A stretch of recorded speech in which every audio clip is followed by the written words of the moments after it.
So we all know how important shooting is, especially in this day and age when every single team, every single coach is just looking for players who can put the ball in the basket. If you can be a shooter, a shot maker, you're gonna have a place on pretty much any team. So I'm gonna give you guys the 3 qualities that I've seen in every single elite shooter, whether I've worked with them up close, whether I've just studied film on them. I would say these 3 things are the main pillars as to what make these players great. And I'll give you an early hint, all right? It's not gonna be about their shooting form. If you look at every single great shooter in the history of basketball, all of them shoot differently. They may have certain things that are somewhat common between them, but there's not that one form that I'm gonna give you and say that this is exactly what you need to be a great shooter. Just not how it works. And I made a video about this, how everyone's technique is gonna be different and should be different. But we're gonna get a little bit more outside of the box for these 3 qualities. Before we get into it, make sure to check out my ultimate shooting program. This program is gonna elevate your shooting ability like crazy. We cover the shot making side, the form side, the mentality side of things, pretty much everything you need to become a better shooter. Link will be in the description. Let's get to it. So the first quality that I'll talk about is that they keep the constants constant. In other words, there are a few main things that they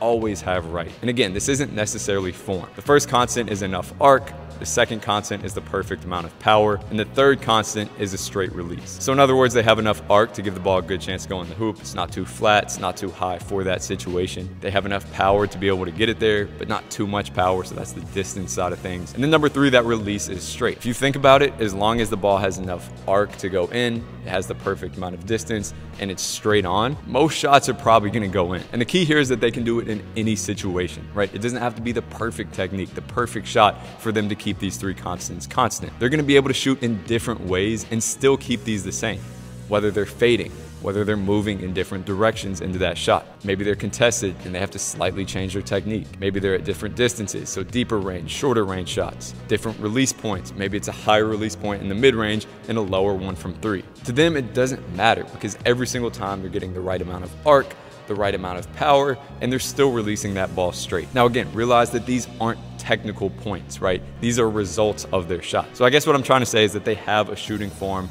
that works for them, but they're also able to kind of switch up that shooting form and keep these 3 things the same every single shot. Hopefully that makes sense. Number 2 is that they're masters of finding their shot. At the end of the day, what's a shooter that can't find opportunities to shoot? You can be the best shooter in the world, but if you never get your shot off, you can't really show that off. And I doubt you'll be considered a shooter because you just aren't making shots. So of course, this includes the more obvious ways of getting open. So off the dribble, making a dribble move into it, finding space in the mid-range, maybe coming off a pick and roll. And then of course, off ball, they're coming off screens, pin downs, fade screens, whatever it may be. They're sprinting in transition, and they're making all the big movements to get open even when they don't have the ball. But the point that I really want to make here is that they all have sneaky ways to get their opportunity as well. So these slight movements up and down the perimeter to make this pass easier for their teammates. It's going to help them get a few more shots a game. Maybe they're positioning themselves early in the play, right? So they see a play developing, they make it to a certain spot because they know they're going to be open. This is also knowing their spots, right? They know where they shoot best from, where they're most comfortable from. So they're diligently trying to get to these spots. And this, of course, is going to boost their percentage a little bit. And then lastly is just being shot ready, right? We hear this all the time and for good reason. When players are shot ready, they're in an athletic position, they're ready for that ball to come to them. I guess that percentage is probably going to be at least 10% higher than if you're standing straight up, you're not ready for that shot. And you got to catch and get everything ready within a matter of milliseconds to get into that shot. And the last big point I'll make here is that they can get these shots off even in non-ideal situations, even when it's a bad pass. It doesn't matter. Well, it may matter a little bit, but they're still able to get it done. Maybe that pass is by their feet. Maybe they got to jump up for that pass.